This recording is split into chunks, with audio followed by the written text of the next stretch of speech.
नमस्कार, स्केचअप नेपालमा तपाईलाई स्वागत छ। आजको यस पाठमा हामी रियलिस्टिक ऐना अथवा रियलिस्टिक मिरर कसरी बनाउन सकिन्छ त्यसको बारेमा जान्न गइरहेका छौँ। सर्वप्रथम त जुन पार्टमा तपाईलाई ऐना चाहिने हो त्यो पार्टमा कुनै एउटा कलर लगाउनु होला। मैले अहिले तपाईलाई स्क्रिनमा देखिन्छ भनेर यो पिङ्क कलर लगाएको हो। अब यसलाई हामीले रेन्डर गर्दाखेरि यो ऐना आउँदैन। सो यसलाई ऐना कसरी बनाउने त? त्यसको लागि पहिला त तपाईले सर्वप्रथम यो एसेट एडिटरको आइकनमा क्लिक गर्नु होला, ठीक छ?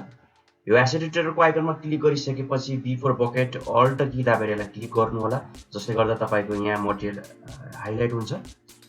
अनि रिनेम गर्दा राम्रो, यहाँ पनि रिनेम गर्न सक्नुहुन्छ अथवा यहाँ पनि राइट माउस क्लिक गरेर रिनेम गर्दा राम्रो। यो अप्सनहरु गर्ने पानी चाहिँ पछाल्दा राम्रो।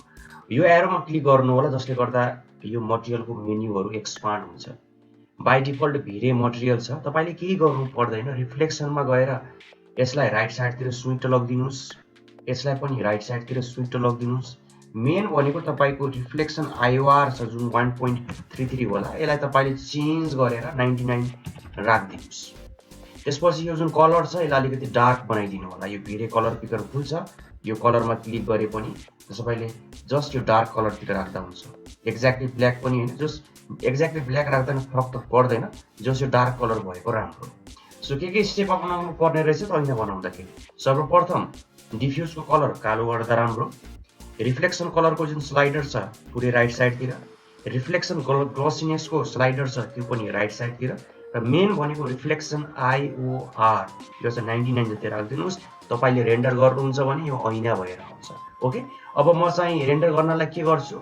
सिम्पल छ, एउटा सीन मैले बनाएको छु। तपाई सिम्पल सीन बनाउन सक्नुहुन्छ।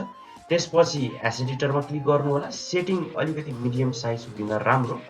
अनि रेन्डर आउटपुट यति दिए, डिनोइजर अन गरे र ग्लोबल इल्युमिनेसनमा गएर तपाईले एम्बिएन्ट अक्लुजन अन गर्दा राम्रो। अब रेन्डर गर्न के गर्ने? यो चिया पकाउने भाँडाको आइकनमा क्लिक गर्ने, ठीक छ? अब रेन्डर चाहिँ अलिकति टाइम लाग्छ। म चाहिँ भिडियोलाई यहाँ पज गर्छु र रेन्डर चाहिँ तपाईलाई म देखाउँछु। ओके,